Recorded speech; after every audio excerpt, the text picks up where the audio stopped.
সুপ্রিয় চাকরি প্রার্থী ভাই ও বোনেরা, আপনাদের সুবিধার জন্য আজকের এই ভিডিওতে বাংলাদেশ কম্পিউটার কাউন্সিলের কম্পিউটার প্র্যাকটিক্যাল পরীক্ষা কিভাবে নিয়ে থাকে তা নিয়ে স্টেপ বাই স্টেপ বুঝিয়ে দেব। এই ভিডিওটি শুরু থেকে শেষ পর্যন্ত দেখতে থাকো।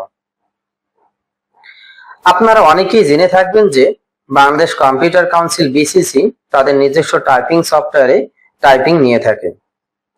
আর এই পুরো প্রক্রিয়া ল্যাবের দায়িত্বপ্রাপ্ত কর্মকর্তা সুন্দরভাবে বুঝিয়ে দিবেন।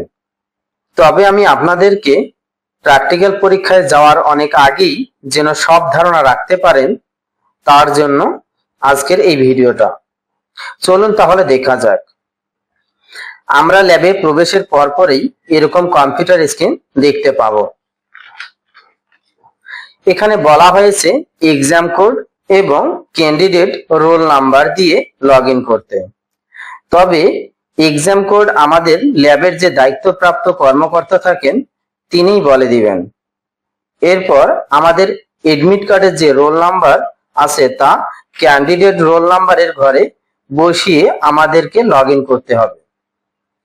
আর লগ ইনে ক্লিক করলেই আমাদের সামনে পরীক্ষা বিষয়ক নির্দেশনা আসবে। তা যদি পড়তে চাই পড়তে পারে।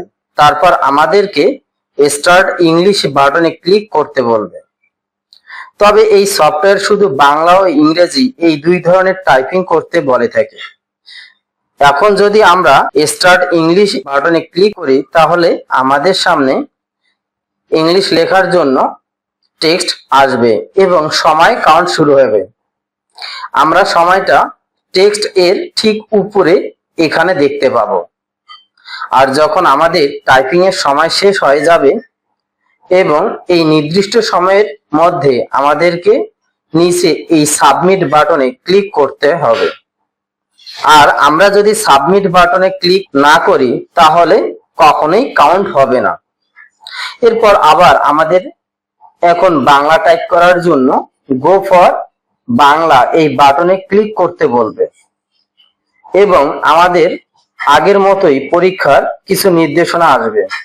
আর এখানে বাংলা লেখার জন্য কিবোর্ডকেও রেডি করার জন্য বলবে কন্ট্রোল অল্টার ভি এই শর্টকাট কমান্ডের মাধ্যমে ইউনিকোডে টাইপ করার জন্য রেডি হতে।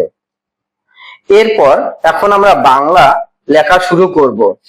এর জন্য যে কাজটি করতে হবে তা হচ্ছে নিচে স্টার্ট বাংলা এই বাটনে ক্লিক করতে হবে।